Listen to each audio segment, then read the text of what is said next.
Ms. Yoshimura? Here. Ms. Dean? Here. Mr. Mulcahy? Yes, ma'am. Mr. Ferguson? Here. Mr. Robinson? Mr. Spring? Here. Mr. Strike? Here. Thank you. All right. I've misplaced my minutes. Where's my minutes? We didn't have any. We don't have any minutes? There are no minutes, so we're not going to do any minutes. That's why I didn't misplace them. I don't have any. All right. So then, Madam Commissioner Yoshimura, would you do the disclosures, please? Sure. Commissioner Strike. Yes, I would be recusing myself of resolutions 2013, 039, 043, and 045, as I was not seated at that time. All right. Thank you very much. Commissioner Ferguson. I do not have any disclosures. Thank you. Ms. Dean. No. Mr. Spring. No. All right. Thank you very much. And I have none either. And then again, I Oh, have to recuse myself. I just lost, where is it at? I have to recuse myself from 2013-039, the Okludna Master Plan. So I think that's going to mean we have to pull that off the consent agenda. 1, 2, 3, Okay. 4, 5. Yeah, so Actually, we'll do it's that. 5. It's a short board, so. Well, Greg's recused as well, so Greg you got recused as 4. well. Oh, I'm sorry. That is correct. We need a minimum of 5 to do business, even on a resolution. That's correct. That's correct, and we'll only have 4. So you cannot vote on that resolution. Okay, so, We need to move. yeah, so if someone give me a motion for the consent agenda, and then we'll go see what needs to be pulled. Let's do it the other way around. So, John, you wanted to pull something off the consent Yep. agenda? Mr. Chair, I'd like to pull Resolution 2013-045. Okay. Any other resolutions to be pulled? Ms. Dean, Ms. Yoshimura? Mr. Ferguson disappeared on me. Mr. Strike? All right, so you just pulled D. He's the only one he's pulled, 4-5. And now I need someone to please make a motion to that we need to postpone 39. Pull it and postpone it. Someone who is eligible to vote on it, please. Jim makes the motion to pull it and postpone it to the next meeting. I have Ms. Dean as a second, and so I assume that is unanimous of the 4 people who are eligible, so that is postponed. Okay, so then on the consent agenda, we still have Resolution 2013-038 and 2013-043. Is that correct? Everybody okay with that? All right, so I need a motion on the consent agenda. I'm sorry, Mr. Mulcahy. I think there's only one resolution left on the consent agenda, which is 043. Okay, both 4-5. Oh, I got using the wrong one? And where's that one? So which one am I missing? I'll make a motion. Okay, so you just have the one. to approve the consent agenda, which consists of case 2013-138. Which is correct. Have a second?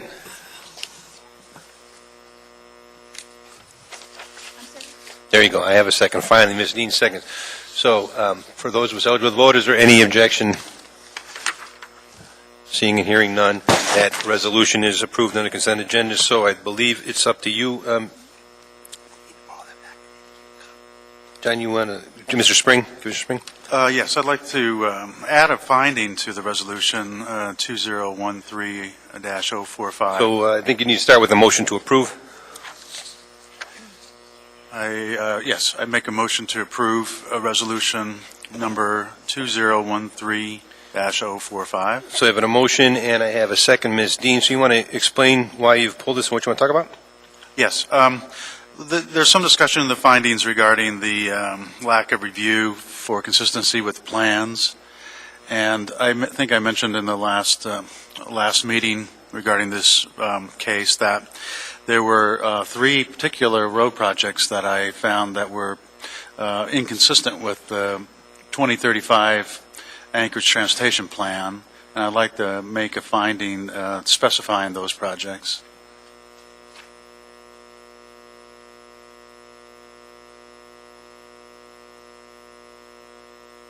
Yeah, we can't add, so the question is whether it was sufficiently addressed at the previous meeting. Is it an omission by by the staff? Was that finding clearly stated at the previous meeting? I know you talked about it, but I don't remember us mentioning it as a finding. Do you recall mentioning it as a finding? Well, yes, Mr. Chair, I guess I'm confused about what a finding is. I think findings are included in the discussion of the case among the planning and zoning commissioners, and this was discussed as part of the case, so is that not considered to be an appropriate Well, finding? if we sent it back to have it researched, we won't, this is going to be acted on by the Assembly tomorrow night, I believe. Is that not correct? Or does anyone know, staff, Ms. McConnell? Carol Wong with the Planning Department. Yes, it is on their agenda for action tomorrow evening. Go ahead, Ms. Shamir. Go ahead. I think if we had minutes, actual transcribed minutes, it would be in the meetings of the minutes, but the findings are based upon the verbal notes at the time the resolution is approved. That's my understanding. Yes, through the chair. Yes, we had a work session, right? You're referring to the work session where I discussed that, correct? Is that what you mean? Whether it's a work session or a committee of the whole or conversation resulting prior to the resolutions, what's in the resolution are findings of fact that are made at the time of the resolution as opposed to conversations prior to. Yeah, so work at the work session wouldn't make it into a finding unless it was carried over at the actual meeting. Okay, well, pardon me then, Mr. Chair, but I thought we discussed about the findings in one of our Planning and Zoning Commission work sessions with the legal counsel, and it's my understanding that it wasn't necessarily had to be, a finding had to be included after the motion or during discussion of the motion, that it could be part of the discussion of the issue even prior to the motion. But I guess maybe I misunderstood that, I guess. I think it would have to be during the session, not as in part of a work session or as a committee of the whole, if during the evening, because that way the entire body is voting on it as opposed to at a work session or executive session. It wouldn't be so. Yes, thank you, So I Mr. Chair. think- Then it's my recollection that I did make a mention of that, those projects during that discussion, but I guess nobody remembers that? I remember your discussion, but I don't remember. Go ahead, Denise. I do remember one street that was mentioned, that John mentioned, but in our meeting, but I don't remember any others. But Well, I I could would've, be, just don't remember. Yes, through the chair, I would have mentioned all three if I mentioned one. Yeah. Okay, well. Yeah, and I just it's- think it's remember not- during the work session. I'm just not I sure. don't want to belabor the. Yeah, and I think we need to. If it's the will of it, that's fine. I just think we're thought- up against the clock. If we try to research this, we won't. If we want to have any impact on the Assembly's decision, we need to go forward with this tonight. And I don't know that we have sufficient information to make your additions. Well, if that's consensus, I'll withdraw my motion then. Okay. All right, well, you made a motion to pass it, and then we were discussing the possibility of changing it. So we have a motion on the floor to approve the resolution 2013-045. Is there any objection to the motion? Seeing and hearing none, 2013-045 is approved. All right, where am I at? Mr. Chairman, one thing on resolutions also.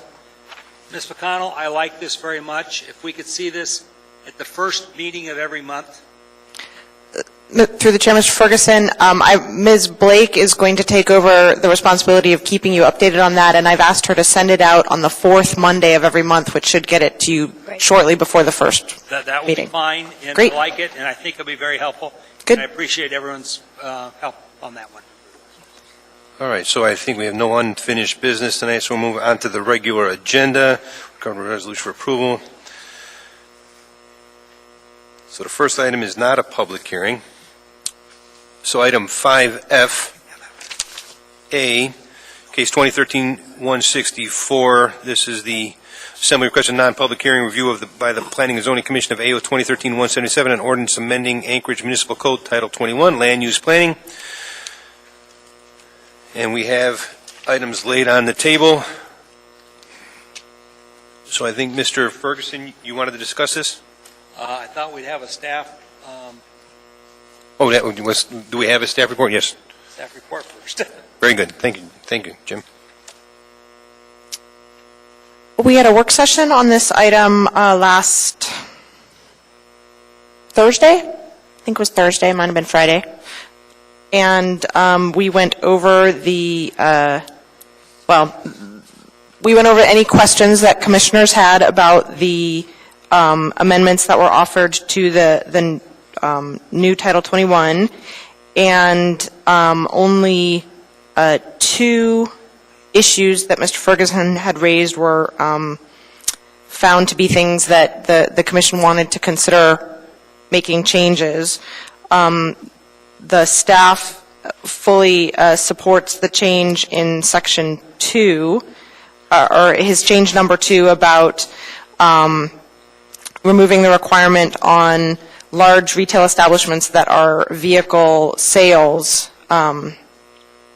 establishments, that they can't occupy snow storage areas from May 1st through September 30th. This language had come from an ordinance that was adopted in 2005, and we just carried it wholesale from the 2005 ordinance into the new code, but Mr. Ferguson rightly pointed out that subsequent changes in the snow storage section of the new code made this not consistent and also not necessary. So we agree with change 2 that would be appropriate to be deleted. On change number 1,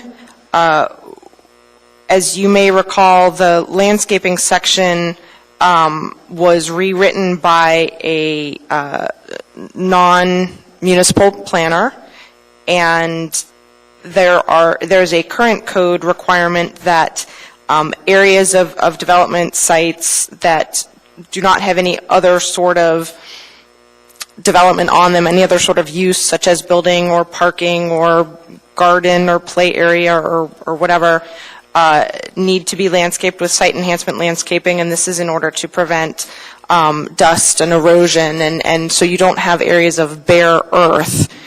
And it was the opinion of staff that this was omitted from the new landscaping section in error, but Mr. Ferguson's opinion, and I shouldn't speak for him, but I'll just try to summarize and he can let me know if I get it wrong. His opinion is that the federal stormwater pollution prevention plan that developers must file as they are doing construction requires them to stabilize any disturbed earth before they can close out their SWIP, and thus the language that requires site enhancement landscaping for any areas that are not otherwise used for other things is unnecessary. Staff feels that because this is a current code provision, it hasn't seemed to have caused any problems in the past, and feels like this should be included in the new code, but Mr. Ferguson has proposed removing it. Other than that, no other issues were raised by the Commission at the work session. And as I think you know, the Assembly does plan to act on the Title 21 amendments tomorrow night.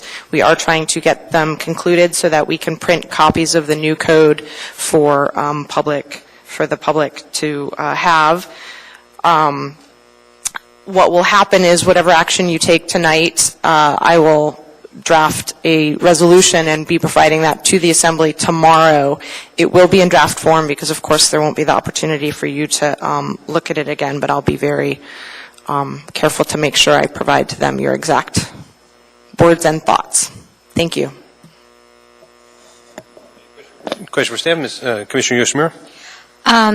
Thank you. Ms. McConnell, could you tell me what the current commissioner level is at UDC? The UDC currently has 5 members. And it is how large a board? 9. 9. And could you tell me whether or not they are having a meeting in November or December? As far as I know, they're having a meeting in December. The November meeting was canceled. For lack of a quorum? Yes. So, my comment, although I understand that everyone has done quite a bit of work on Title 21, and I appreciate the work in particular that Commissioner Ferguson has done, I want to put on the record that I'm not going to oppose this motion. or these proposed changes.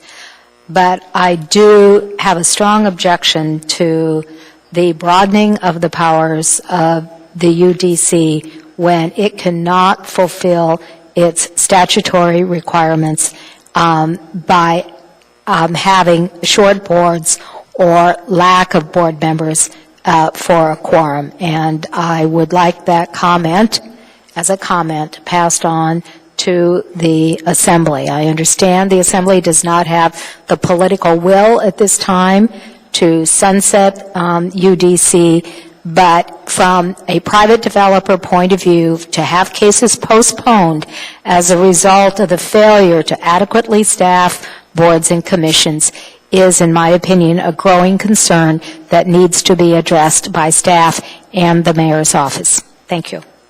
Mr. Chair, could I make a brief comment? Yes. Thank you. No. Through the Chair, Ms. Yoshimura, I would like to point out that candidates have applied for seats on the UDC and have not been qualified candidates, landscape architects in the community, have applied for seats on the UDC and not been appointed. So there have been people who have stepped up and been willing to serve who have not been appointed. I appreciate that. Then that responsibility then lies on the at the 8th floor. Yep. Any further discussion on this one? Commissioner Ferguson. If you're asking for the will of, or for a motion? Yes. Okay. This was originally informational, right? No, this is for decision. I believe the Assembly has requested a recommendation from the Planning and Zoning Commission on now this matter. Okay. So we need something to act on. In the matter of case 2013-164, Title 21, I make a motion we approve case 2013-164, an ordinance amending the Anchorage Municipal Code, Title 21, Land Use Planning, new code effective January 1, 2014, as submitted with 2 minor amendments. Amendment 1, change 1, on page 7-69, line 41 and 42, delete the inserted language. Development sites shall provide site enhancement landscaping, except that the single-family or mobile home dwellings on individual lots are exempt. Staff indicated that, in their opinion, this language had been omitted in error. It is this Commissioner's position that the language has not been omitted in error, rather that the language was omitted because it was already covered in the MS4 language and the federal SWEP regulations the developers must follow. Change 2 on page 7-141, lines 19 through 21. Delete the language, the vehicle display areas may occupy required snow storage areas only from May 1 through September 30. Staff is in agreement that this language may be deleted. The new Title 21 allows parking in a designated snow storage area. That is my motion. Do you want to include, oh, that'll be your finding. Okay, I'm sorry. So I have a motion on the floor as read by Mr. Ferguson. Do I have a second?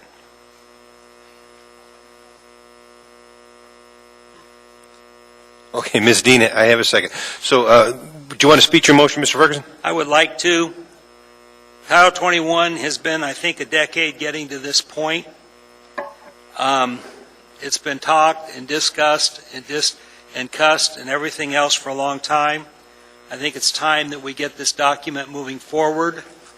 The best way to do that is not to look at every change that we could make, but to try to get the important ones down and get it moving forward. So I think it's time to pass this document, get it published and in the hands of the community.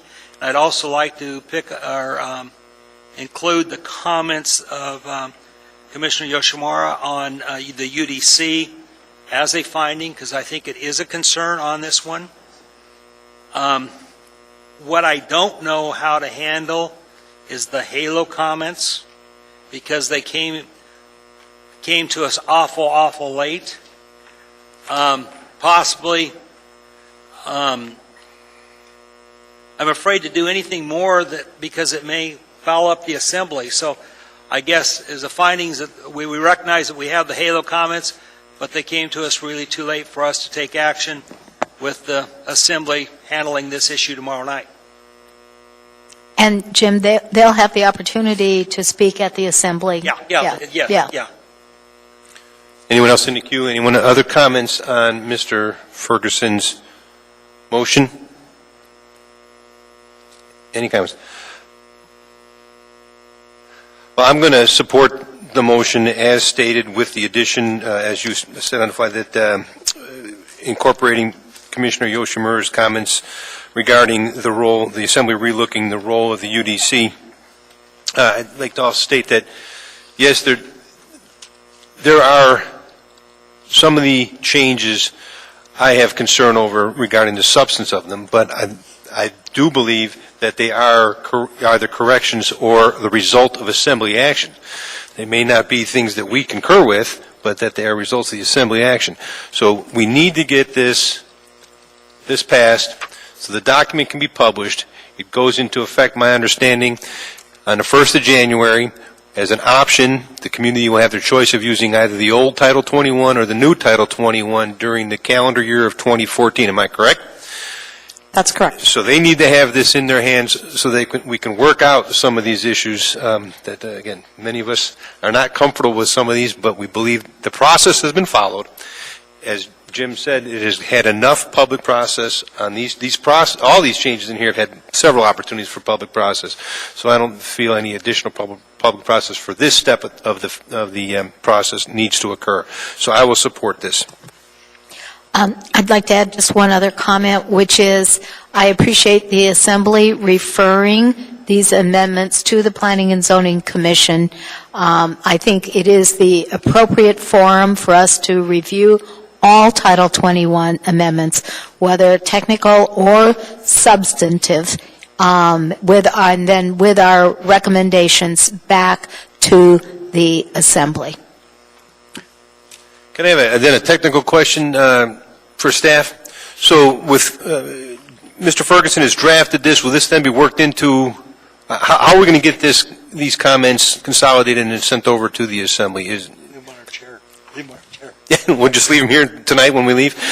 I will draft a resolution in the morning that includes the amendments that Mr. Ferguson has drafted and the findings that you've made this evening, and send it to the clerk tomorrow with draft upon it. So it's provided as draft? So it's provided in draft form to them. Okay. Is there any way, are you able to capture, I would like to make sure that Commissioner Yoshimura's last comment there about, we do appreciate the fact that the Assembly did recognize that the planning and zoning, even though this is administrative, we need to be involved in the process. You'll capture that? Okay. I will. All right. So I have a motion on the floor. I have a second. Any further discussion? I have some findings by Mr. Ferguson and Ms. Yoshimura and myself. Any further discussion? Any objection to the motion as stated? Seeing and hearing none. All right. Thank you. That one passes. Okay. We're moving on to public hearings. We do have 3 items on the agenda, but 2 of them are postponed. So why don't we do the housekeeping first, and let's get some motions to postpone the 2 items recommended to be postponed. So can I have a motion on case 2013-145, please? On case 2013-145 and case 2013, case 2013-145, I make a motion that we postpone it to December 9th, 2013. Do I have a second? I have a second, Ms. Dean. All right. Any opposition to that motion? Seeing and hearing none. All right. Now a motion on G3, 2013-002. I have Mr. Ferguson making a motion. Is this same? The machine's catching up. Okay. All right. So now I need a motion for 2013-002. Case 2013-002, I'll make a motion to postpone it to January 13, 2014. And do I have a second again? Mr. Strike. He's on the machine. All right. Do I have any objection to that motion? All right. Thank you very much. So that got rid of the administrative piece. So now on to the public hearing for G2. Do I do the public hearing thing now or do I wait till after the staff report? All right. So let me read the process for a public hearing.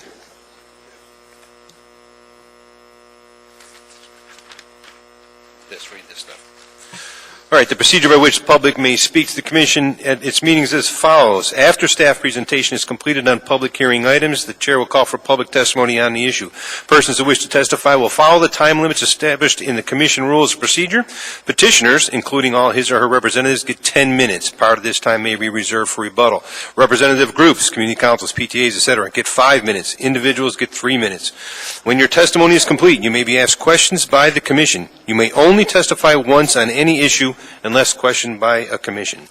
Any individual may have appeal rights related to any action the Planning and Zoning Commission takes, except commission recommendations to the Assembly which are not appealable. Appeals must be filed with the clerk's office within 20 days after approval by the Planning and Zoning Commission of the resolution, which is the commission's final decision. A fee for the appeal is required at the time of the filing. Any individual may request written findings from any commission decision within 7 days. Okay, so now we're on to 2013-148, correct? Do I have a staff report? Okay. This is a petition to rezone approximately a 2-acre portion of Tract A2 of the Abbott Loop Christian Center subdivision from PLI to R3. This site is located east of Lake Otis Parkway and south of Abbott Road. The site is part of a 13-acre Abbott Loop Church parcel. There is a preliminary plat for the proposed site, which is scheduled before the Platting Board on December 4th, next month. This plat will separate the petition site from the Abbott Loop Church parcel. The petition site is proposed to be developed with 35 affordable dwelling units, which are a mix of 2- and 3-bedroom dwelling units, as well as there will be accessible dwelling units, all to be developed at a density of 12 dwelling units per acre, which conforms to the special limitation of the ordinance that applied to the lots 1, 2, and 3 that are developed with 66 units to the south of this site. As mentioned, these are affordable housing units that are meant to serve an underserved portion of the population. This proposal does meet several of the policies of Anchorage 2020. The property is located within the area recommended for urban services. It is adjacent to a transit supportive corridor within an area, and it is next to a town center. The transit supportive corridor is recommended for a density of 8 dwelling units per acre or greater, and it is an extension of a higher density development to the south, which was rezoned from PLI to R3 with special limitations, one of which those special limitations was a minimum of 12 dwelling units per acre, and this proposed development intends to carry out that density with the new development if this is approved. This proposal partially meets the Hillside District Plan by developing at a higher density in the lower hillside. It also meets Anchorage Policy Number 3, which allocates 4,000 to 6,000 dwelling units to meet the housing needs in the greater Anchorage Bowl. The higher density will help meet some of those housing units. However, the Hillside Development Plan does designate the petition site as school and community institutional, which will require an amendment to the plan, which is in the process of being prepared. The development will not adversely impact the land use patterns. The surrounding area is developed with a mix of residential types, ranging from single-family to higher density development of Independence Park. There are a mix of housing styles as well that include single-family, townhouse, condominiums, and multifamily housing. Access to the site is from Lake Otis Parkway. There were no additional improvements required by the Municipal Traffic Department as they had been accomplished in the prior development. The proposed development is expected to generate fewer than 100 peak trip hours per hour. And the development provides pedestrian traffic with primary routes separated from vehicular routes. The development is served by all public services and facilities, and it will add approximately 2 acres of R3 zoning district, as well as Independence Park to the southwest is also zoned R3SL, as well as the 66-unit development to the southwest, south of this property. The department does recommend approval of the petition to rezone the property from PLI to R3SL, subject to two special limitations and one effective clause. On page 10, the special limitations are requirement for a minimum of 12 dwelling units per acre shall be developed on this tract and any parcel created by this subdivision. That is the same special limitation that was placed on the ordinance that rezoned the parcel to the south. And pedestrian walkways shall be provided connecting to existing pedestrian facilities in lots 1, 2, and 3 Lumen Park subdivision. Because there is a preliminary plat that will ultimately replat the 2-acre parcel into an independent property, the effective clause is such that the rezoning will not become effective until a final plat has been recorded for proposed Abbott Loop Christian Center, Tract A2A and Lot 3A, and an application to amend the Hillside District Plan land use map has been submitted to the Planning Division. Thank you, Mr. Chair. Thank you, and I have some people in the queue, so Ms. Dean, you have some questions for staff? Through the chair, my question is, it looks to me like there's 2 driveways onto Lake Otis, correct? Or just one?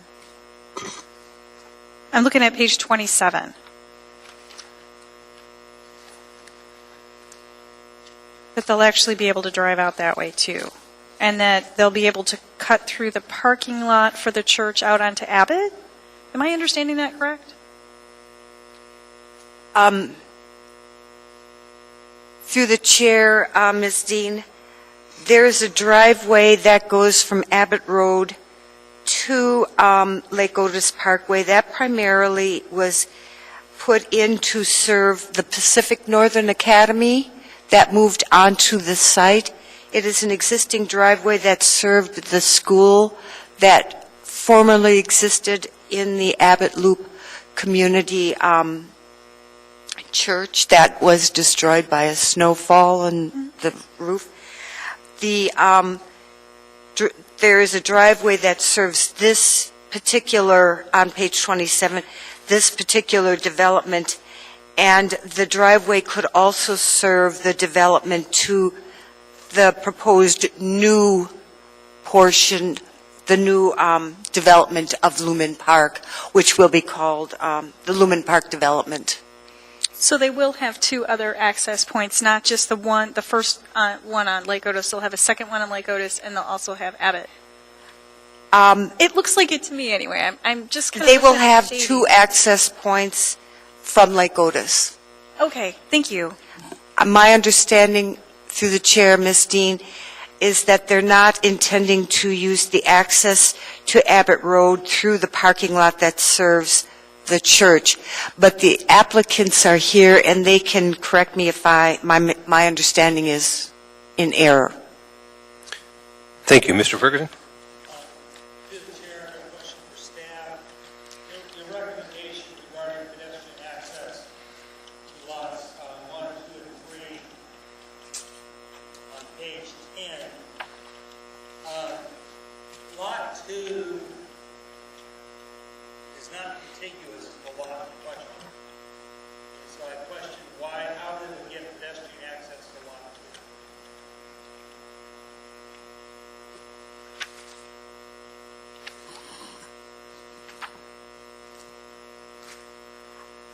2? There are pedestrian access that would provide it, that are provided that they can get to Lot 2. Granted, they would have to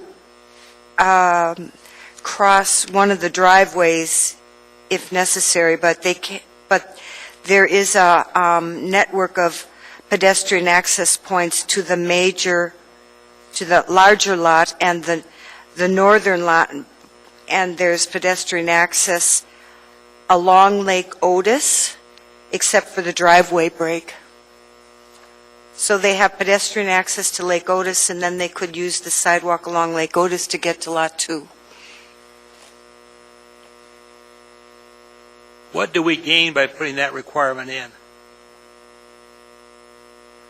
They're required to have pedestrian access on Lake Otis, and that's not in question here anyway. I guess I'm trying to work page 12 and page 27 together.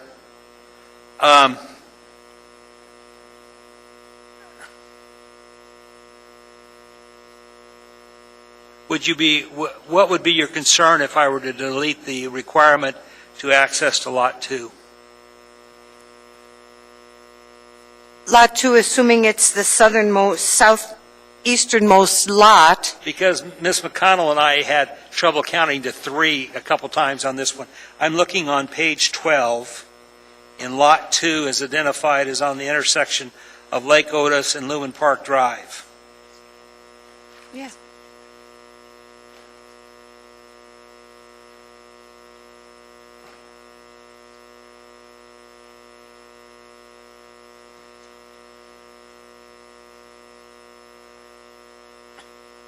Well, okay.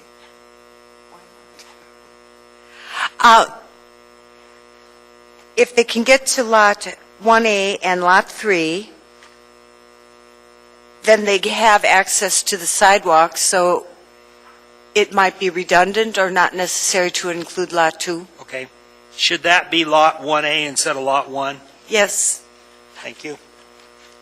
That is all. And through the chair, the Lot 3 will change with the plat too, with the plat, because I believe that the addition of the 2 acres is going to be included with, is going to be replatted with Lot 3. Is that correct? That's correct. That's what I thought. So we can correct the numbering of Lot 3 as well, because that will change, because the new lot will be incorporated into Lot 3, which will have a new designation. What would be the new lot number, do you know?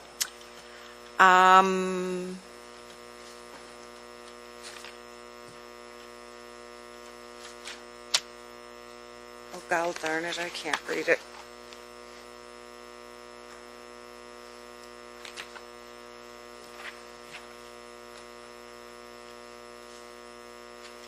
Oh, I know.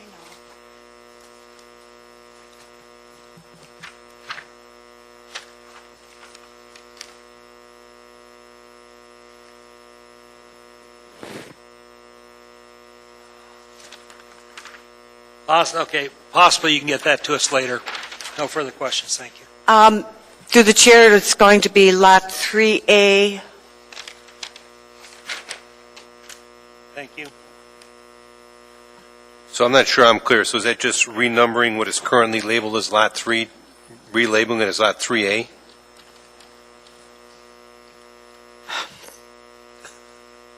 I'm not clear what we just did there. So are what we're doing just taking what is currently labeled on page 12 as Lot 3 and relabeling it Lot 3A? I'm not clear what we did there. Well, the final plat needs to be recorded before it becomes effective, and it's going to be Lot 3A and Lot 2A, A2A. So it'll be Lot 3A, Abbott Loop Christian Center. So it will be Lot 3A. And Lot 2 will remain Lot 2, Lumen Park subdivision. 2A, not Lumen Park subdivision. All right, I'm not sure. There was some. We can change. We can figure out the number. We'll get the number. All right, Mr. Spring, question. Yes, to the chair, question to staff.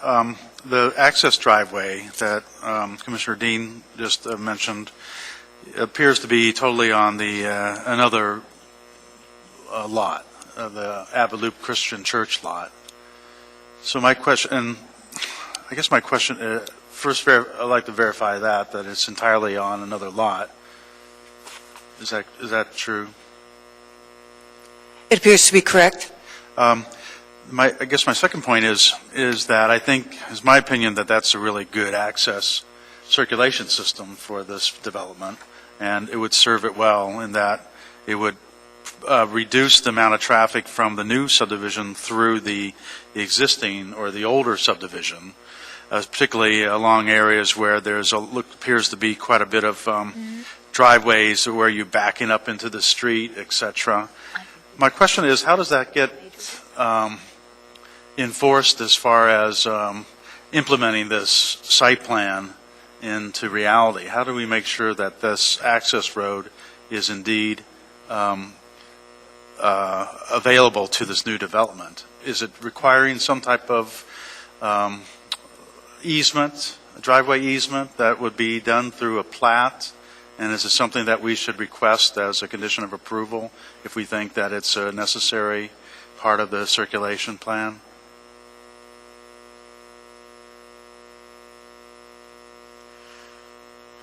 Through the chair, Mr. Spring, Pacific Northern Academy is restricted to using Abbott Road only. So that circulation, that road is to, during the peak hours, they will only be able to use Abbott Road so there is not backup on Lake Otis. So they have to enter the Christian Academy from Abbott Loop. They will have to, the Pacific Northern Academy has to gauge how many cars can actually get into that circular driveway on the leading to the school, because there is a driveway that splits and is circular, and they can they can exit onto Lake Otis, but they cannot enter from Lake Otis. So you've got a high peak hour use for the Pacific Northern Academy for the drop-off as well as the pick-up. So that access road is primarily to serve, by condition of the traffic department, is to serve the Pacific Northern Academy. They can also park in the Pacific Northern Academy. If it gets backed up, they can park in the church parking lot. They have a secondary access through the gymnasium to get to the Pacific Northern Academy school. But they're anticipating that they do not use school buses, so most of the children get to school by the parents dropping them off. So that road is primarily during the peak hours, which is also the hours that people living in the Lumen Park subdivision are trying maybe to get to work, or kids getting to school, whatever. That will be quite congested for them to exit onto Abbott Road, so during the peak hours. Follow-up question, Mr. Chair. The site plan map, however, shows a connection between this new development, the rezoned parcel, and that driveway. I'm assuming it shows it on the page 27, the concept plan, that for a reason, and that the reason is because somebody thought it was a good idea to have a connection there, or an alternative access point from the subdivision, rather than relying on the one access point onto Lake Otis, which is called Lumen Park Drive. So I guess my concern is, how do I make sure that if I think that driveway is important for this development, to make sure that it's actually available to the Lumen Park, all phases of Lumen Park? Now, I believe there is some type of easement. I'm not sure if it's an access easement or if it was an easement to extend utilities, but that would require either, you could do that either through a note on the plat that's going forward, because the Abbott Loop Christian property is involved in the plat. You could put a note on the plat that the access road from Lake Otis extending to Abbott Loop Road is to provide access to Lot 3A, which is going to be the new designation, or provide an easement and identify the easement over the road that provides the access, grants access to the Lumen Park. Thank you, staff. Thank you. Ms. O'Brien, my question has to do with whether or not the petitioner was advised that he could submit the plat to the Planning and Zoning Commission as a part of this action, which would expedite the developer's process and timeline. Through the chair, I'm not sure. I'm not sure. You'd have to ask the petitioner if they both came in at the same time. I was under the impression that they came in at different times. So has the plat been submitted to the plating board? Yes, it's scheduled before the plating board for December 4th. So is there a reason why we would not see the plat?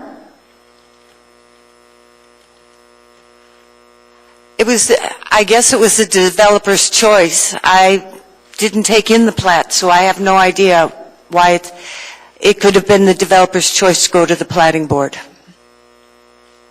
All right, well, we'll ask the petitioner. All right, good. Thank you. Commissioner Ferguson.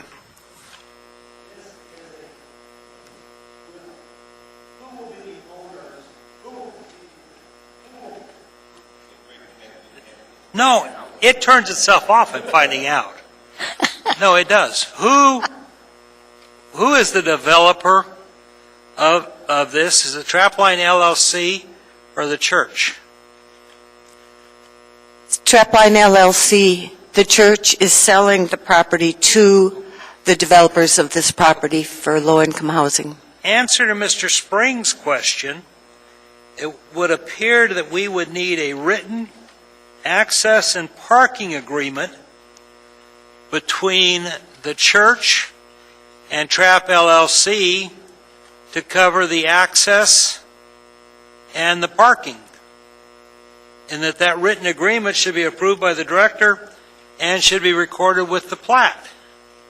If we don't do that, there's no assurances that what they've shown here will actually happen, are there?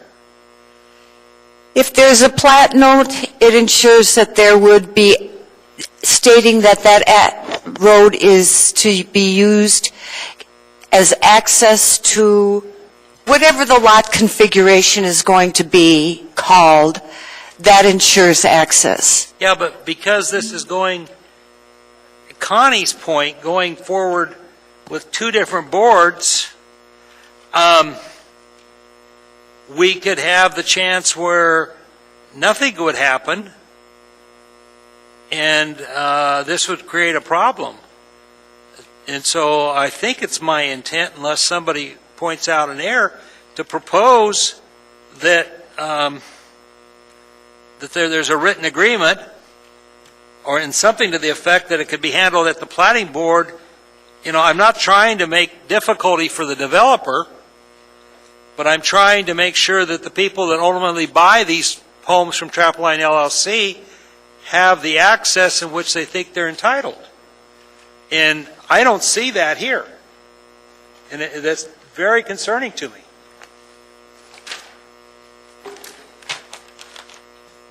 If no response from staff, then Commissioner Yoshimura. Commissioner Ferguson, I think our rezone can be conditioned upon those items that we have discussed. It doesn't speak to the larger problem, however, that the commission has, which has to do with the fact that we are asked to rezone property without really seeing what the implications of that is, because we don't have the plat. So we don't really know what's going to be built on it or addressing some of the other issues that really come up. And as you know, the Planning and Zoning Commission, through the Assembly, has delegated some of its responsibilities to the Planning Board. But we can certainly condition our rezone. Okay. Ms. McConnell? Thank you, Mr. Chair. The rezone isn't contingent. I mean, a rezone is not usually contingent on what is constructed on the property. That's correct. So, while the developer has provided their plans to us, the layout of their development is not necessarily a reason to approve or deny a rezone. And I'd also like to comment on Ms. Yoshimura's statement that the Planning and Zoning Commission delegated its authority to the Planning Board. That's not actually accurate. It's the Assembly who gave the authority for platting to the Planning Board. So it's not a delegation from the Commission. It's a delegation of authority from the Assembly. Acknowledged. But, Ms. McConnell, I do believe it is accurate to say that a rezone and the plat can be heard at the Planning and Zoning Commission. Yes, that is accurate, and perhaps the developer has a different, or the applicant has a different recollection, but my recollection is that we did inform the developer of their options, and this was their choice, but And that's I'm sure they'll speak Yeah, to that. I'm good with all of that. All right, thank you. Commissioner Dean? Through the chair, I'm sorry to ask a dumb question here, but it almost appears as if we're doing a split zone on one lot because technically it hasn't been replatted yet. Because there has not been a platting action on this. Through the chair, Ms. Dean, the rezone doesn't become effective until the final plat is recorded. So we don't honestly know exactly where that property line is going to be until the plat is complete. It could change between now and the time it's heard before the platting board, correct? Well, it could theoretically encompass the whole lot. I mean, they could push the property line anywhere they want. We're just looking at a suggested location for the property line. Through the chair, Ms. Dean, you're looking at a fairly firm area because it is being purchased, and the amount that is being purchased, the amount of land that is being purchased and the purchase price has been agreed upon, and the area to be rezoned is being shown on the plat, on the information submitted to you. Thank you. And it does mirror the preliminary plat.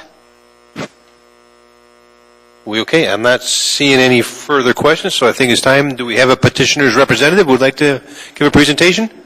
Sir, come on down, state your name, and you'll have 10 minutes. And, of course, you can reserve time for rebuttal after the public testimony. Commissioners, my name is Glenn Gellert, and I'm with Trapline, and I'm representing the developers and the land purchasers. I don't plan to take my whole 10 minutes here. We're primarily finishing off a development that's over 100 units. It's called Trailside Heights and Lumen Senior Apartments. It's been wildly successful. We have a waiting list currently of over 500 people. We took in over 700 applications for tenancy on a 66-unit project that we just finished there, the Trailside Heights Phase 1. So we're just trying to finish out this development. There really isn't any other surplus land available that the church has. This 2-acre piece is kind of alluding to this issue that just came up. Is really the only thing that is available. Everything else is needed for parking and the lease relationship that they have with Pacific Northern. So we really can't go beyond this 2-acre piece, and that's our only intention here. As far as the timing issue that was dealt with, I guess I'm at fault here. I wanted to get the rezone going because I felt like it was a longer process. I had to go through the assembly approval, and my goal is to make sure that I can be in the ground, sometime around April, and I knew that I'd hopefully get my plat done in December, and by the time I got through the whole rezone with the assembly, it would be February. So I just wanted to get going with that part of it. So I guess I apologize for the timing issue there. But I was under the impression that you had a copy of the platting application that we'd submitted last month. So with that, I'm available to answer other questions that you might have. Very good. Thank you, sir. Commissioner, we have several questions in the queue. Commissioner Yoshimura. Well, first of all, we've had a lot of conversation, and I want you to know that I am very supportive of the work that you're doing in Southeast Anchorage, because I think it is an important diversity as far as the demographic is concerned for lower income housing. I do have a couple of questions that I do want to ask you. So the first was, were you informed that you could submit your plat to the Planning and Zoning Commission simultaneously? Well, I didn't realize that I was to submit it to the Planning and Zoning Commission. I didn't know I had to You do not. No, it is an option. You do not have to submit your plat to the Planning and Zoning Commission, but it does, in my opinion, expedite it if on significant rezones, if we are also, we can also act as the platting authority. But I think we've had that discussion enough for this evening. Your requirement is for 12 DUAs, and as I read the packet, it says for 2 and 3 bedroom units. I think everyone is well aware of the shortage of 3 bedroom units in the municipality, that we have a plethora, not a plethora, but we have a vast majority of 2 bedroom units, either for sale or for rent. And my question to you is, are there some restrictions that required you to have a combination of 2 and 3 bedroom units? Did it have to do with parking, open space?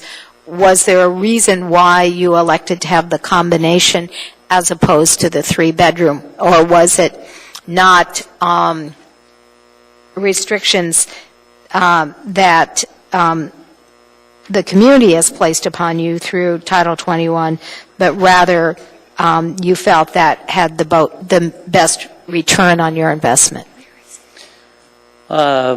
Well, our main reason for having the number of 3 bedrooms that we had was primarily tied to our financing. This is a low-income housing tax credit program, and a lot of our financing is coming through Alaska Housing Finance. We compete against other similar projects throughout the state, and Alaska Housing Finance is really focusing on having quite a few 3 bedrooms, and so that's what drove us to have the number of 3 bedrooms, that and the market study that we had commissioned. Could you have had more 3 bedroom units if you'd had different parking and open space requirements? Yes, we could have had more 3 bedrooms, but I think we felt from a long-term marketing standpoint that it was good to have a balance of 2 and 3s. We think there's a lot of smaller families that are working families that are going to be using the Abbott Loop Town Center, and so I think it's important to have that balance. We probably would have put in some 1 bedrooms too if we could have. Okay, Commissioner Ferguson. Do you have an agreement with Abbott Loop Christian for access and parking? We don't have an agreement in place, but I don't think the access is a problem. I know that was another issue that came up, but we've talked to the church about having access along this driveway, and we've never encountered any resistance to that, and that's something that I don't think we're going to have an issue with if it's incorporated into the plat.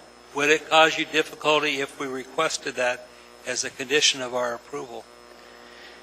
I don't think so. I mean, from my developer standpoint, I'm interested in reducing the number of conditions, but I don't think that's a problem. I'm concerned if in a year down the road, leadership at the church changes and, you know, the agreement you had with the people today, and they're Right. no longer there. I've watched agreements go out the window a lot easier than that. Yeah. No, I can understand that, and I think it's probably a good idea to have that in place. Hey, Glenn, can I? Oh. I believe we do have an easement. Yes, sir. If you step up to the microphone and give us your name so we can get it for the John record. Thank you. McGrew. And I believe we do have an easement, a written easement in place that we're submitting with the plat for to access Lake Otis. And as far as parking, our parking count, we meet the code for on the 2 acres. We're not spilling over into their parking. Okay, but you do have an access agreement as part of your plat? Yeah, yes, we do. Okay. And I'm sorry, we didn't catch your name, sir? John McGrew. McGrew, thank you. Commissioner Strike. Yeah, question for the petitioner, and that was, there was a statement made regarding the school, Pacific Northern Academy, restricting the access to Lake Otis. That the access, ingress, egress from possibly parents dropping their kids off to school would be restricted to accessing through Abbott Road only. What's in place to enforce that? What's to prevent I'm not access? sure. They went through a zoning or approval for that school, and but I'm not familiar with what the requirements are for the drive. So that additional traffic, therefore, would not have been part of the traffic study at its peak? I think that the traffic study direct Yes, the school and the church. Covered both the school and the church. Did it also cover the access or the ability to access through to Abbott Road from the tenants that would be in the apartments? I'm not sure. Okay, thank you. I don't see any more questions in the queue, and you have almost twice as much time for rebuttal as you used in your initial presentation, so you should be in good shape. So now, Ms. O'Brien, did you have a comment before we go to public testimony? Mr. Chair, in response to Mr. Strike's question, I believe the TIA for the school was for the school, and I don't believe that the residential units, especially the new residential units, was taken into account in that TIA. I do know that the traffic engineer, in comments regarding the traffic for the school, because they do not use school buses and it's all parent drop-off, they were concerned about traffic backing up on Lake Otis so close to the intersection with Abbott Road that they were requiring that the parents dropping off the students to the Pacific Northern Academy could use Abbott Road only. And I believe it's the school has to monitor the traffic, and they have to. They stated in their application that they were going to monitor the access to the southern entry to the school on the south side of the existing building, and that there has to be a traffic gauge to stop traffic so that the loop does not become completely full, so that it continues to be a two-way traffic pattern in the loop to the school that you can see on the site plan. So on page 27. So they do have diagonal parking for the school to drop off kids, but the impact of the Pacific Northern Academy was of primary concern to the traffic engineer. And my memory of reading that TIA is that they were not allowed to enter the property from Lake Otis, they had to enter from Abbott Road.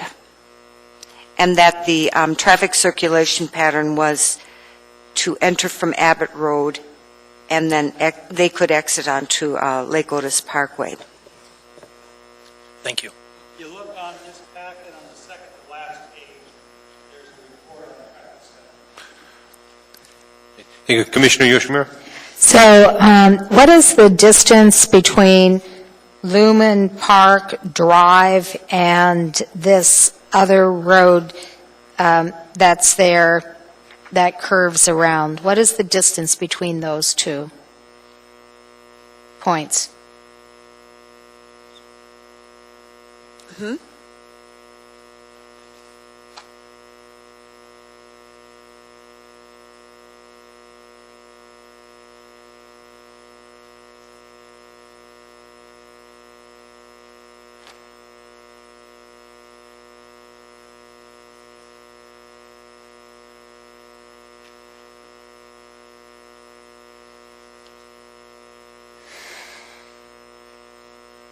It's approximately 200 plus minus. Thank you. And then could you tell me what is the condition of this road that goes from Lake Otis and winds around and ends up on Abbott Road? Is this a driveway? It is an interior driveway, that is correct. And is it paved? Does it have curb and gutter? What is its width? It's a private driveway. It probably does not have curb and gutter, and it might be recycled asphalt. And that is considered sufficient as a secondary egress, or what is its definition? And how much is it, how many units is it serving, and what is the population of the Northern Pacific Academy? I can't remember the enrollment there. It was a while back. I don't remember the enrollment. There may be some non-conforming rights because that driveway has existed a long time. It also serves a residential property for the former pastor of the church. So I'm not sure about the standards for that driveway. So it is a driveway, right? And so how many units are we talking about here in total for this low-income housing development? 66 plus a proposed 35. 66 plus 35 plus, does that include all of the residences? Or are there? There's 66 that they completed building, and then they're proposing 35. So that's 101 plus the Northern Academy. Correct. Okay, plus the church, right? Traffic. Is that what we're talking about? The church probably, the church activities, because they probably don't overlap the school. Okay, and the church is no longer- access off of Abbott, right? That's my understanding, yes. So what is the minimum requirement for a secondary egress for a housing development? The minimum number of units? Is that not 30? Oh, you're talking about the fire requirement. Mm-hmm. For a secondary egress. 30. 30 units requires a secondary egress. And is there a standard for the secondary egress? They have to be one half the diagonal of the, they have to be separated by one half the dimension of the diagonal of the property. One And half the, is there a design standard that has to be met for a secondary egress? well, for fire, it has to be at minimum 24 feet wide. And can you tell No me? parking. And I'm sorry, what? And no parking. And can you tell me, does this meet that standard? I'm not able to tell you that. Thank you. Commissioner Ferguson? That's left over. That's remnant. I don't have it. Oh, you're all clear? Yes. I don't see any further questions, so it's time for a public hearing. Do we have anybody who wishes to testify in this issue? Anybody at all? You're the only ones here, ma'am, sir. Are you interested in talking about this one? You're not here for this one? All right, petitioner's representative, your opportunity for rebuttal. You have any further comments?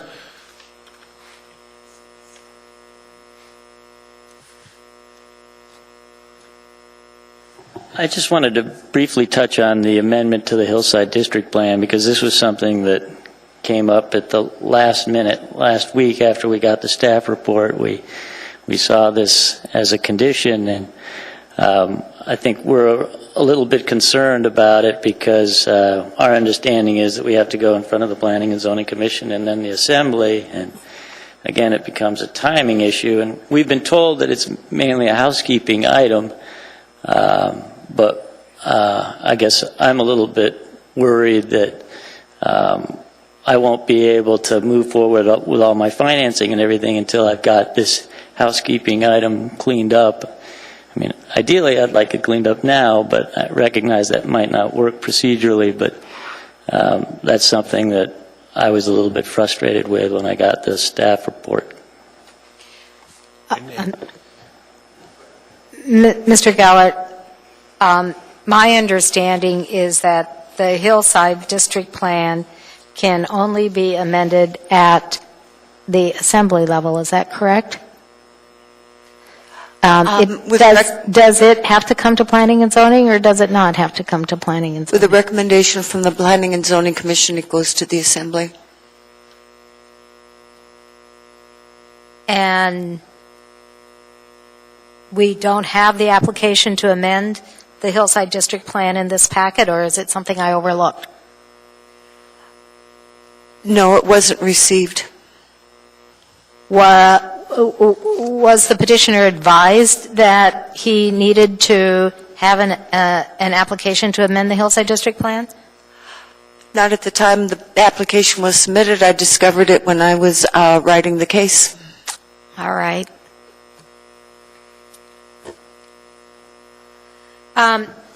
Mr. Gellert, can you, I'm very supportive of your development. I think it's attractive. I think it's needed. Particularly, I am very supportive of diversification of low-income housing into all quadrants of our community.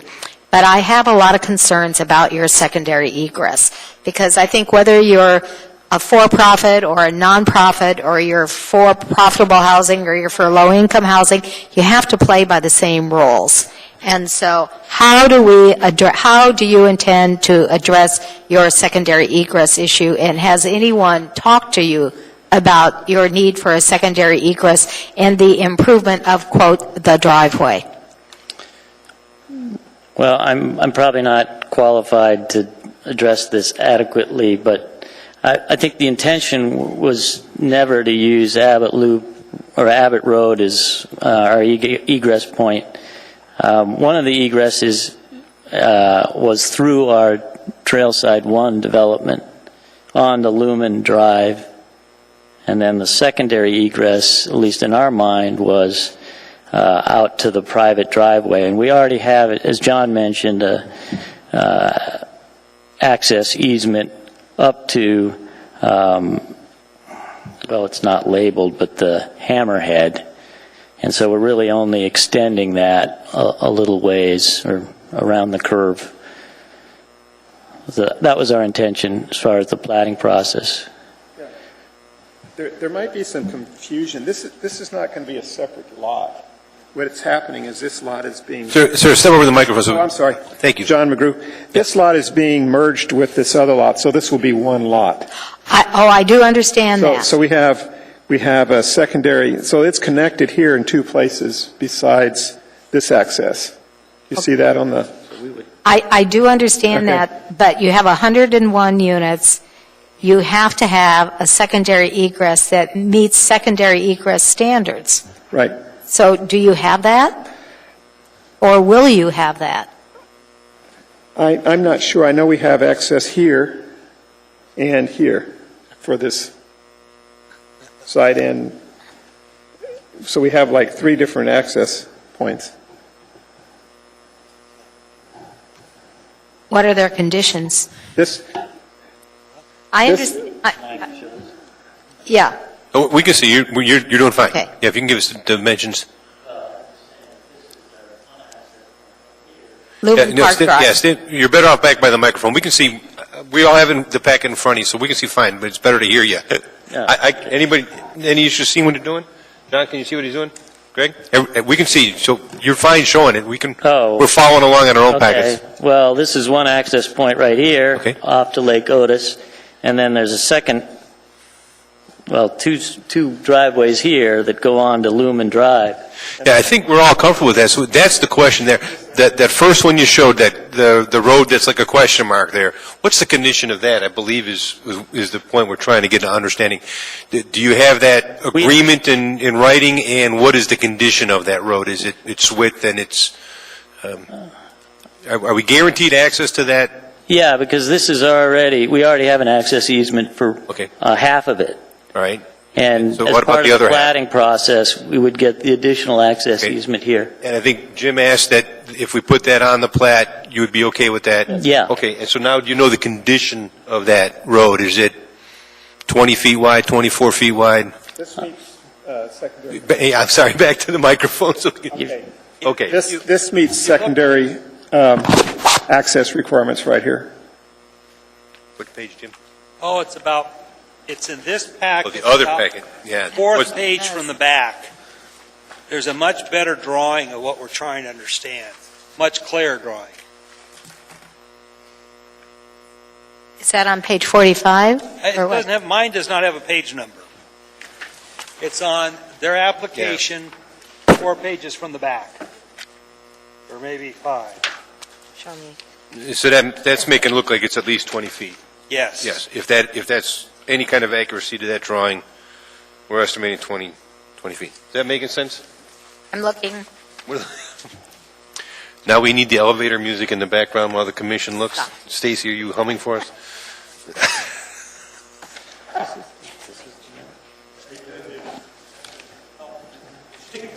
You got Ms. Miyoshimura while Commissioner Strike, your question, sir. I'm questioning on that access road, that access that we're looking at for Lake Otis.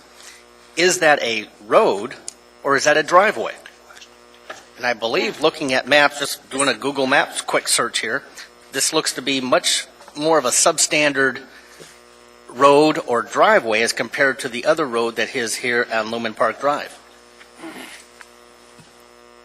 So is the intent that that driveway going into the current parking area, which is you're using for your secondary access, is that a road?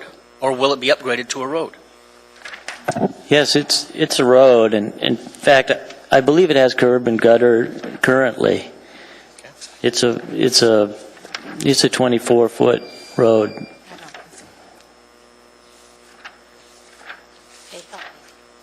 Okay, any other questions from the commission? Commissioner I've got one Ferguson? question for staff.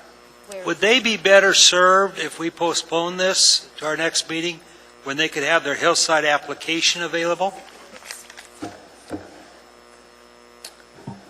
Through the chair, Mr. Ferguson, no, because the next meeting, we won't be sufficient time to advertise the amendment. We have to advertise the amendment. Thank you. Okay, any further questions? I don't see any further questions. Ladies, are we okay? I think we're okay. So thank you very much, Mr. Gillard, Mr. McBrew. I appreciate it. So that concludes the public hearing. So what is the wish of the body?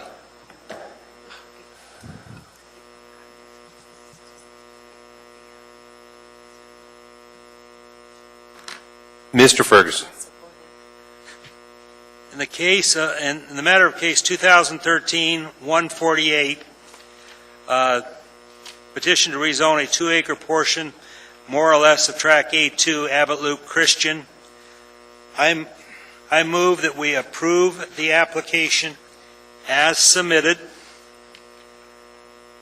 including the department recommendations, the 4 department recommendations on page 10, with the singular change of the pedestrian walkway shall be provided to connect to existing pedestrian facilities in lots 1A and 3A. and I will depend on staff to get the right lot numbers in there if that's not correct there. I think it's the intent. So you have a motion to approve as written with the findings, or with the recommendations, correcting the lot numbers? Okay, getting the right number. All right, so I have a motion on the floor. Do I have a second?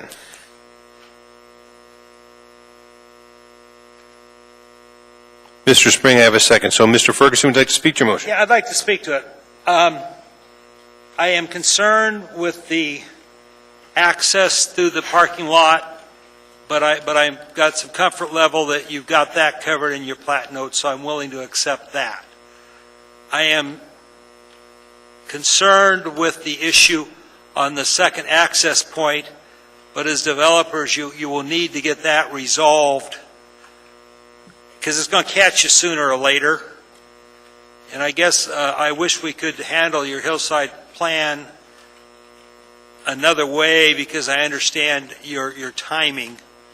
I had my house completed when I found out that I needed to modify the hillside wastewater plant. I had my house finished and when I hit that issue, so there's a lot of empathy from me on that. But I wish you had gotten more thorough advice because I think it would have been easier for you. But I believe that, as Connie said, this development is needed in the community. I believe you've done a good job, so I'll support it. I don't know if I got the votes. So Commissioner Ferguson, I saw that you just stated you will be supporting. Do you want to touch on your findings right now, or you will want to come back to them? Well, I thought I did just touch on my findings, is what I did. Good question. So overall, consistent with the Hillside District Plan, et cetera. Okay. All right, so thank you. Commissioner Dean. Through the chair, I hate to say this, but I can't support the motion. This is just too confusing of a package. Life safety issues are very important, and we don't have a clear-cut exit for this. This is going to be 101 units, potentially 2- and 3-bedroom units, so there could be a fair amount of people in this particular complex. We don't have a clear-cut plat. It's just, I believe the petitioner has every intention of carrying this project through, but I don't believe that they've been given the best advice by staff. And they were not helped correctly in order to get done what they needed to do. Now, maybe they should have been better educated themselves on how to follow through the process. But I do believe that it could have been done a lot better, and I'm not comfortable with the way it stands. Commissioner Spring. Yes, I'm a little bit disturbed that we don't get comments from departments and the municipality that we probably should be getting comments from, like, for instance, the fire department, the issue that Commissioner Shamir brought up regarding fire access and secondary access. It seems like that's something they should have probably commented on, that the lack of secure access, and reviewed the driveway dimensions and make sure that is adequate and meets the requirements. And also traffic engineering didn't provide any comments regarding access that I was concerned about. And although we did see some information about the TIA, but that basically blew it off as not a big issue, which I'm not sure how 1,000 vehicles going through potentially the same access point wouldn't be an issue. But so I guess I don't want. I like the proposal, though. I think it's a legitimate rezoning, and I think it corresponds to the comprehensive plan recommendations for transit supportive corridors and town centers, and also provides for diversity of housing units in the area. All which is very, very good. So I'm really reluctant to vote against it. I would propose an amendment, I think, instead, which would be that the condition of approval include a requirement that the plat go through the Planning and Zoning Commission in order to resolve our concerns regarding the access issues. Do you want to make that motion at this time? Yes. I have a motion on the floor to amend for an amendment. Do I have a second so we can discuss? Do I have a second for his? I'll second it for discussion. Okay, I got a second. All right, so Ms. McConnell, did you want to talk to the, prior to that motion? Thank you, Mr. Chair. I'd like to remind the Commission that the case before you is not a site plan review.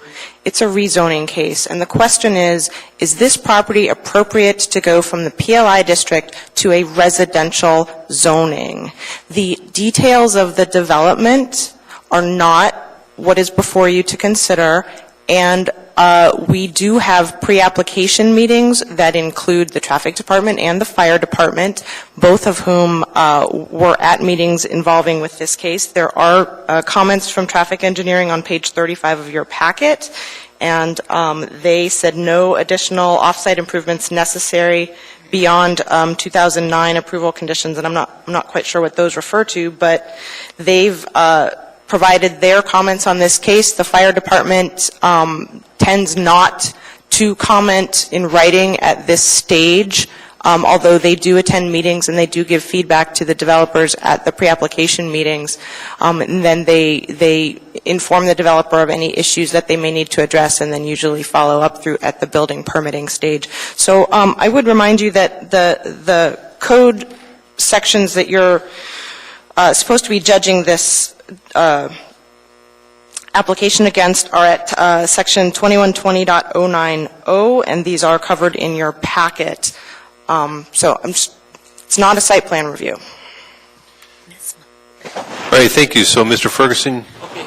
I understand Commissioner Spring's concerns, but I believe we'd be overstepping our authority when the Assembly has specifically given Planning Division the authority.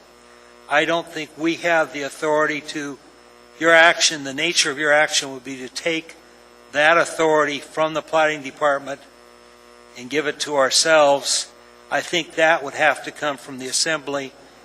I understand what your intent and your honorable intent, but I don't believe we've got the ability to overrule the Assembly. I'm trying to not, I've got questions on the packet. We all have questions on the packet.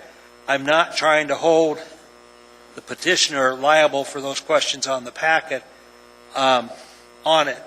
And I do, in this case, agree with Ms. McConnell that this is a request for rezone, and I don't see any reason why we should deny the rezone.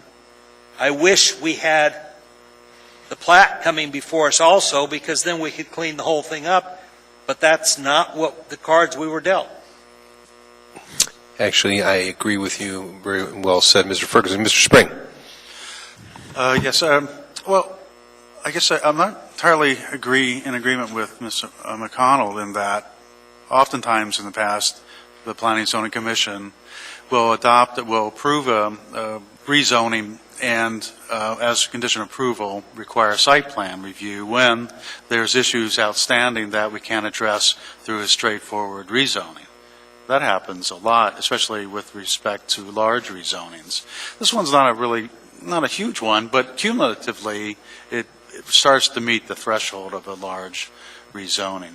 But we know what the existing development is because they have a plat and they have the road system in, basically. But this additional one needs to be reviewed, I think, as far as the circulation is concerned.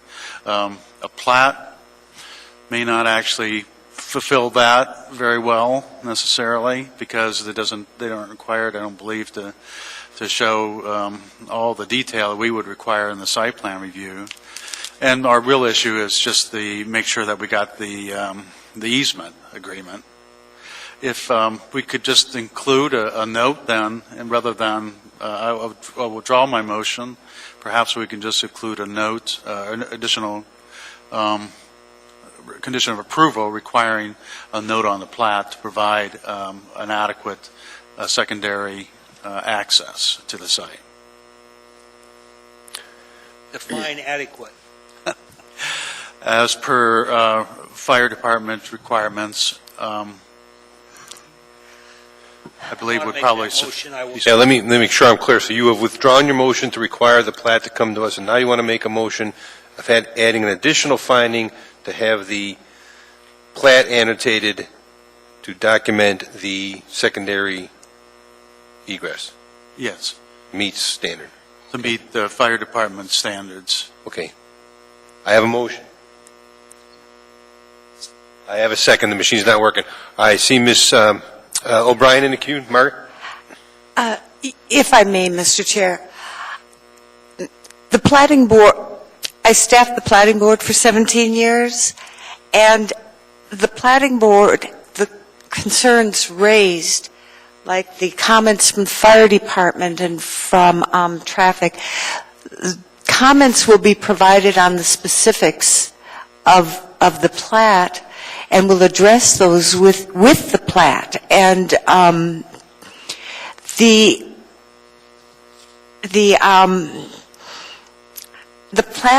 Plating Board has handled plats and has addressed shared access and ensuring that there's legal and physical access that is shared by two different property owners, and those are matters that will be addressed through the Plating Board and through the plat. The applicant did come up and showed me some details that were addressed on the Alta survey, but there are notes that should also be carried over to their final plat that ensures that there is access, legal access to that interior road or interior driveway in perpetuity, no matter who is the pastor of the church, and provides a second access. And I think that's when Fire will supply the comments, when the plat is, or will have supplied comments when it goes forward to the Plating Board. Okay, thank you very much. So we have a motion on the floor, and I have a second, and this motion is to add another condition of approval that would add the note to the plat requiring or defining the secondary egress. Correct? We all good on that? I don't see any further discussion on that. If not, let's go ahead and use the machines. Can we do that? Outstanding. This is for the amendment. The plat. Okay, and that passed unanimously. So let's go back to the main motion. The main motion is now to approve as submitted with the department recommendations plus the one that we have just approved. I'm going to, any further discussion on that? Any discussion? I just wanted to say real quick that I'm going to support it predominantly because this is a rezoning action, and I think by making the amendment that John just added, we're covering the tracks. That I think the safety, our concerns about the safety and egress will be covered. So if no other further discussion, let's vote on the main motion, please.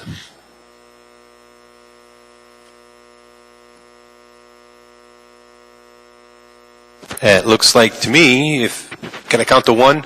I think it passed with one opposition for Ms. Dean and Tyra not here. So that one passes. So congratulations, sir. You're approved this evening. Okay, I lost my agenda. Did you already cover all your findings, Jim? Did you get everything in there in the findings? We got enough findings, Laura? We good? Okay, so I think... So now, just anything else from the commission? Anything from the secretary? Let's go over the calendar. Why don't we do that before... Any committee reports? Anything? Greg, Jim? Oh, by the way, Greg, you are on every committee that we can think of, so no. We'll work your committee assignments later. And oh, by the way, before we adjourn, I am remiss. I should have said this at the beginning of the meeting. Why don't we welcome the newest commissioner? Welcome to the fray, Greg Strike. Thank you for stepping forward, serving your community. And remember, all our meetings are done this early. This is we're always done by 8. Erica, did you have something you wanted to add? You want to go over the calendar? Help us. I don't have a calendar in front of me, so I'd be happy to answer questions about it. I just wanted to point out that we did hand out a new contact sheet. Many of you did update your contact information. For those we didn't hear from, we assumed it was all right. If you do see any issues with this, with your own contact information, do please let me know. Our system right now doesn't, under the phone numbers section, it doesn't have a place for cell phones because it's so old. The system's so old that I don't think they had cell phones back then. But for those of you who did provide your cell phone numbers, we stuck it into an extra address field, so you'll see it below the address, or between the address information and the email address for some of you who did give us your cell phone number. So you can find it on there for some of you. Now I have a calendar. Okay, so we are done this month, except we're all supposed to celebrate holidays on the 28th and 29th. So happy holidays to all the commissioners, okay? Nothing on December 2nd? Correct? And are we going to have December 5th? Are we going to have a meeting? I believe so. And we didn't put any work session on that, right? No That work one is session. actually going to be a director's meeting. Excellent. Yeah. December 9th, Fairview Neighborhood Plan. Mm-hmm. I have that in my car. I spilled coffee all over it. Okay. And it'll either be here or in the public conference room next door. So Okay. it'll be one of those, it'll be here in the library. Okay, and that looks like a pretty full agenda. We expect all these are moving forward? As far as I know. All right, Greg, you're ready. Bring your sleeping bag.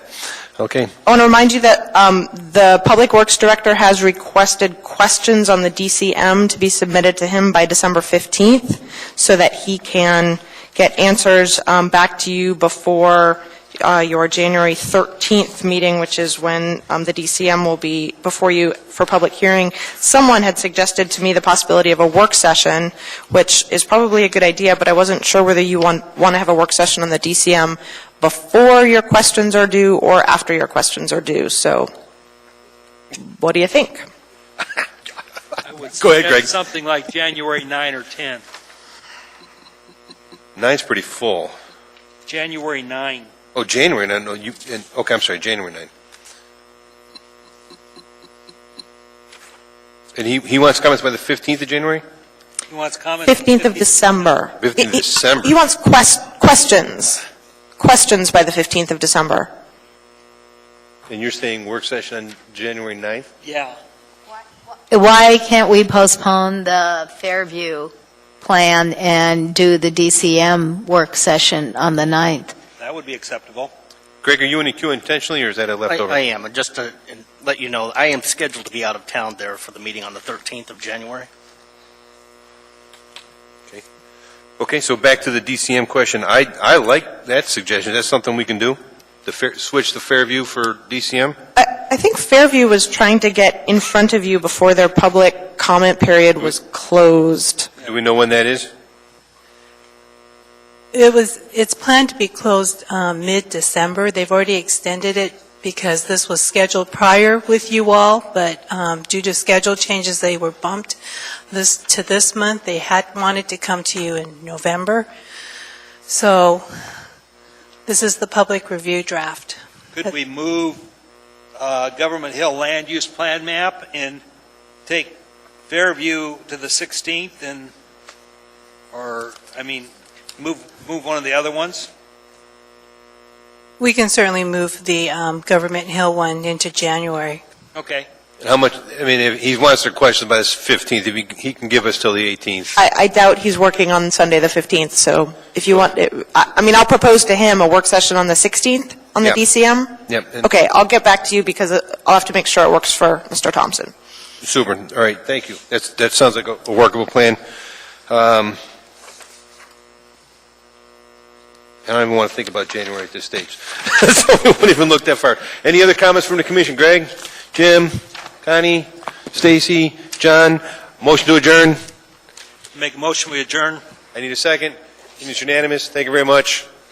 We'll see you all next month. Appreciate it.